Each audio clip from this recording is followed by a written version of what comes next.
Alright, it's another day and I brought O-rings from home and we've replaced the O-rings inside here and now everything looks okay. This one seems to be overflowing now a little bit, but we'll see. We will attempt to start the car and this one is dry. Anyways, we're gonna attempt to start the car here in this room, and if it starts and it runs, we're gonna take it later close to the door so we don't die here from exhaust gases and everything. But we just wanna try it, because if any other work is needed, I'd rather do it here, not by the door.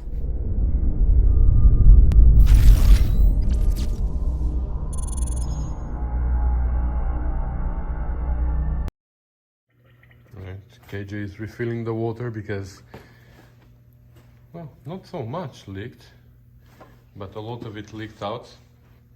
So he's refilling it, and now all we need to do is plug in the coil to have ignition and try to crank it and see if she's gonna start. Okay, so we have fire extinguisher here just in case, and I'm gonna set you up here on the stand and let's try it. Okay, the ignition is on, chokes,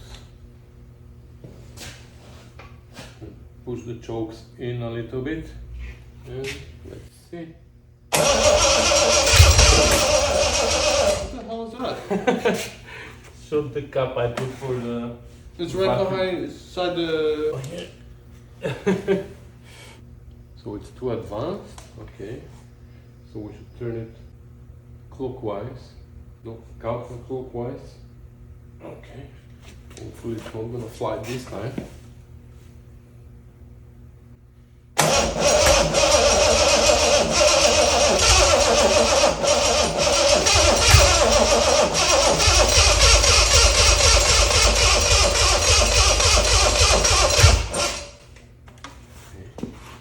Maybe a little bit more delay.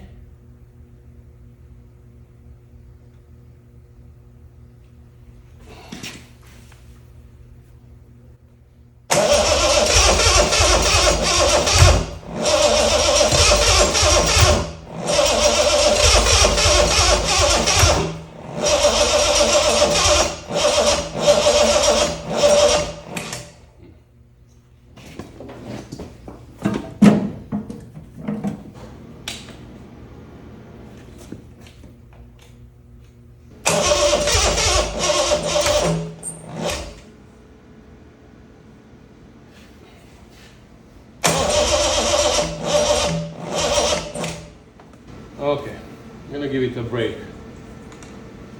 Ignition disconnected. Let the charger charge the battery a little bit. We need a little bit more juice. So we're gonna take a break.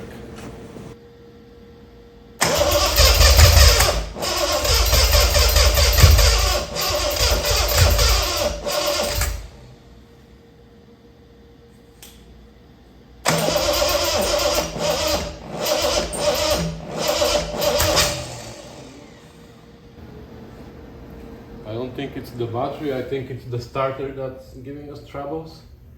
But we have another one. Maybe we should try and switch them. Anyways, she needs a little. Let's charge it a little bit more and I'll try again. Alright, like 20 minutes later. So let's try that again, but I have the feeling that the starter is too tired and we need to do something about it.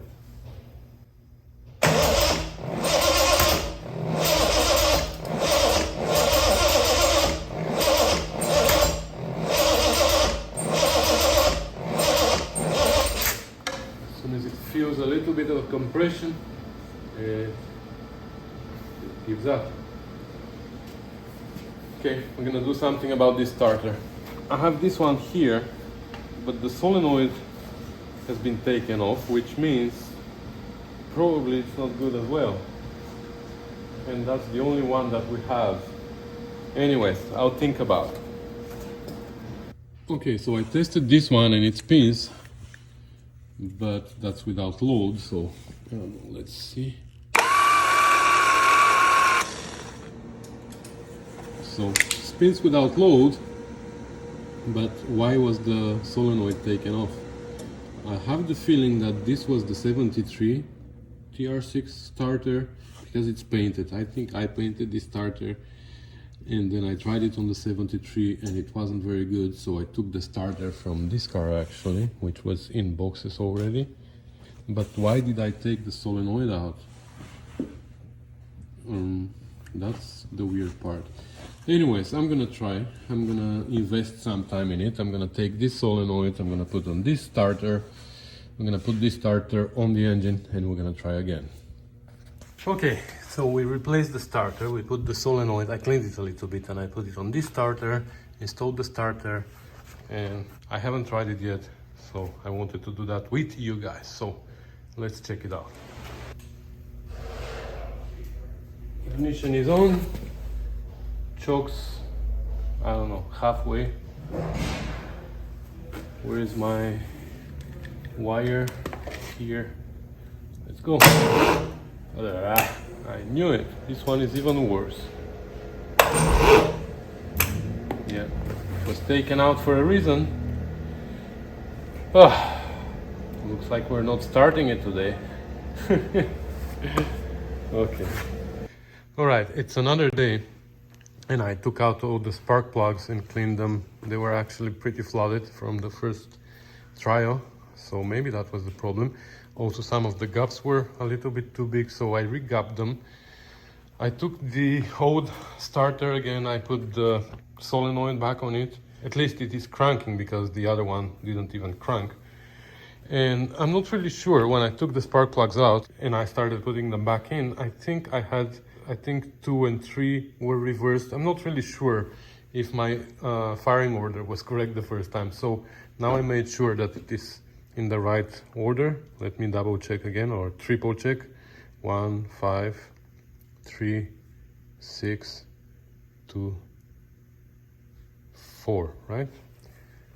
15 is too young, 36 too old, 24, perfect. Okay, so we're gonna attempt one more start quickly here because I gotta go, and hopefully this time she's gonna start. Let's try again.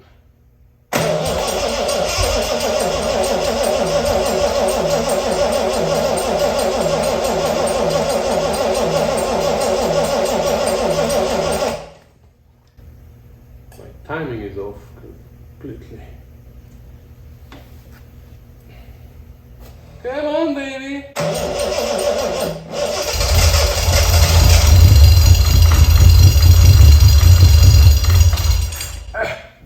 Come on, baby, stay on, please. She's running, she's running.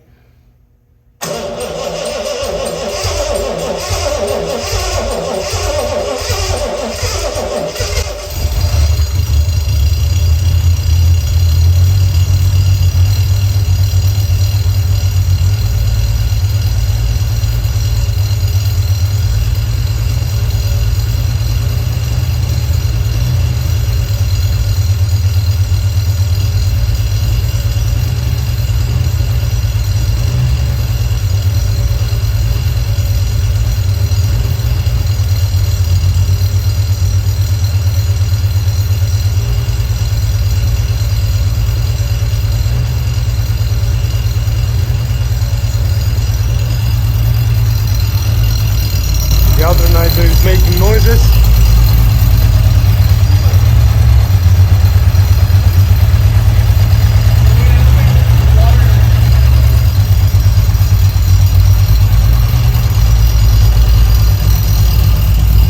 Okay, and we are in a closed room and we are still not dead, so she's not smoking too much.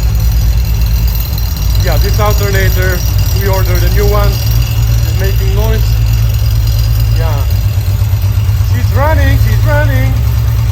I was trying to give it a little bit of throttle, and then I realized that I didn't tighten this, so my carbs are totally disconnected from each other, but that's fine, she's running.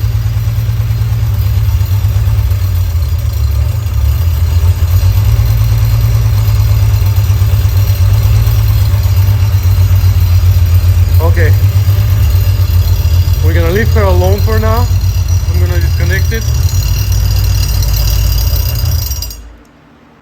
Okay, so it's not really healthy. Thank you. Oh, okay, we turned her off because we are in enclosed room here. We don't have any windows. We only have a door here which leads to the other room, so it's not very healthy to run her for a long time. But yeah, I guess tomorrow we're gonna put her by the door or somewhere, and we're gonna let her run for a longer time. We're gonna adjust the carbs a little bit and everything, but it is important that she is running. Roughly, but she's running.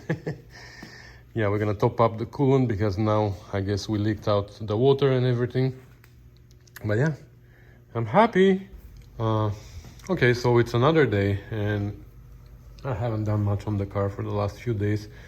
I've done a little bit. I adjusted the valves because it ran the other day for like 5-10 minutes, and I heard that at some point the valves became like the valve train started making noises.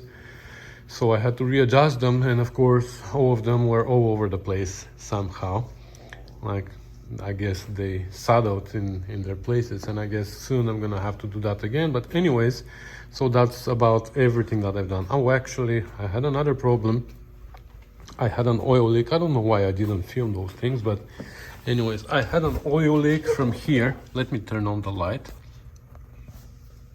Like from right here around the oil filter adapter, and no matter what I did, it just wouldn't stop leaking, so I lost a lot of oil down there. I had the same problem on the other engine that I rebuilt recently, on the Java Green TR6. There it looks like I over tightened the canister. There we didn't have a spin-on filter adapter, we had just the canister. And it looks like I over tightened it because when I removed it and just tightened it a little bit, the oil leak stopped. Here though, I tried with less torque, I tried with a lot of torque, and nothing worked. So finally I went and I found in the old parts here on the shelf somewhere, I remember that we have an oil filter which was like an old oil filter, and it came with a gasket. So I replaced the gasket and it worked fantastic. So this is the gasket that I got, and I measured it, and looks like in this direction it was the same, the thickness was the same, but in this direction the width of the gasket, this one was like 10 thou smaller than the other one. Anyways, so that's what I did. I put the other gasket, not the new, but because it's probably 30 years old, but I put it there and it worked well. So now we don't have any more leaks. The valve train sounds better. Played a little bit with the fins of the alternator because they were making noise. This alternator though, I don't think it works. It's just acting as a pulley now, but we ordered a new one together with the high torque starter. And yeah, so I wanted to adjust the carbs a little bit, but again, I have to put it by the door so I can run it for a longer time. I can't run it here in this room, but unfortunately our doors are blocked right now and I have no access to them, so I can't adjust the carbs, and maybe that's better because I need to rebuild them anyways. I ordered a rebuild kit, so we're gonna adjust the carbs when the rebuild kit arrives. I still have a few things that I can do here. I can fill the differential with oil. I can go through the entire brake system and tighten all the fittings, because for now they're just finger tight. I never tightened them after I built the system, so I can do that. And eventually I can install the drive shaft, even though the transmission is not mounted yet. I ordered transmission mounts and I don't know when they're gonna come. And yeah, that's about it. That's what I can do. But she starts now. She starts and she runs rough because the two carbs are not adjusted. They're not even hooked up, you see. I'm playing with the throttle and they're not even, the throttle is not even moving on both of them. And yeah, I can actually show you. Hopefully she's gonna start again. Just for a short period of time, I'm gonna run it.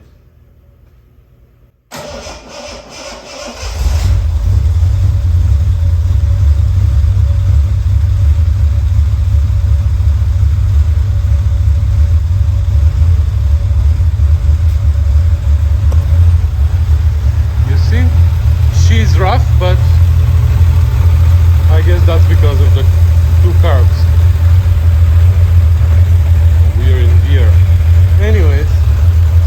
it, I'm gonna turn her off. So that's it, she runs. The starter is having hard times, but now that the engine broke in a little bit, it's easier to turn. So it overcomes the compression sometimes. Yeah, and that's it. I'm gonna go do those things. I don't think you need to be here with me. I'm gonna tighten all the brakes and everything, and we'll see what's next. Alright guys, call me stupid, but I just figured out something. Remember how I'm looking for those brackets here for the rear transmission support, and I had to order the brackets, and I'm still waiting. It's been like 3 months now, I guess, and they're still on back order. And anyways, so I was just on the computer looking through my old video looking for something, and I noticed on the video that I actually have these brackets. So I went around and dug into these boxes, and yes, I have the brackets.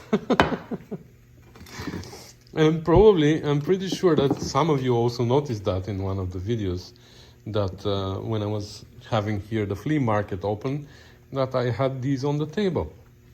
So anyways, so the only thing I'm missing is the rubber bumpers that go between these two brackets, but I ordered these and I found the old ones.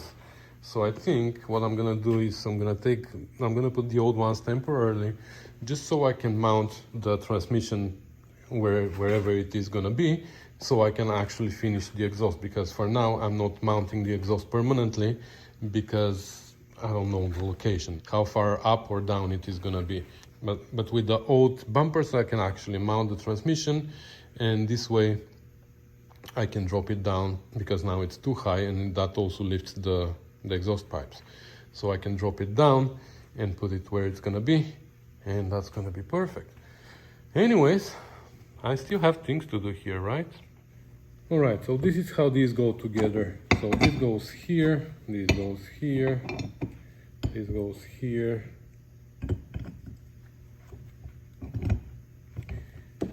And then this gets bolted like that, and this gets bolted to the transmission.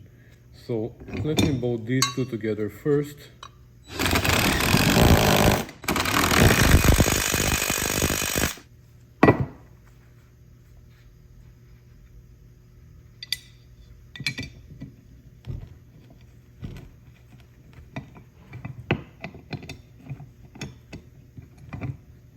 Now let's go to the car.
Okay, so now this assembly is complete. I just need to change the rubbers here, and I actually need to change these two bolts as well, because they're a little bit too short.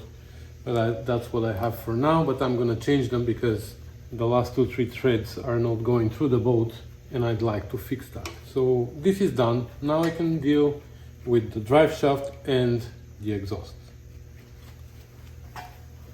Before we install the drive shaft, we're gonna have to check the grease inside here, the splines. We need to grease them to make sure that it slides back and forth.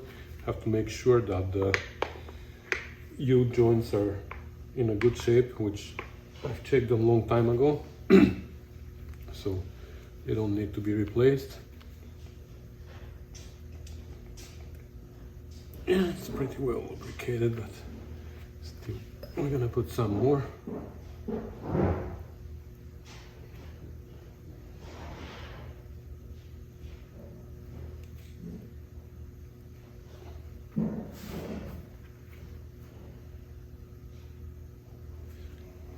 So it goes like this. And before I said that maybe we're gonna need to shorten it because of the overdrive, but I'm wrong, because I forgot that when you install an A-type overdrive, you change also your output shaft of the transmission, so it compensates for the length. Whether you have A-type overdrive or transmission with no overdrive, your rear end of the transmission ends up at the exact same location, which means the drive shaft works without any alterations.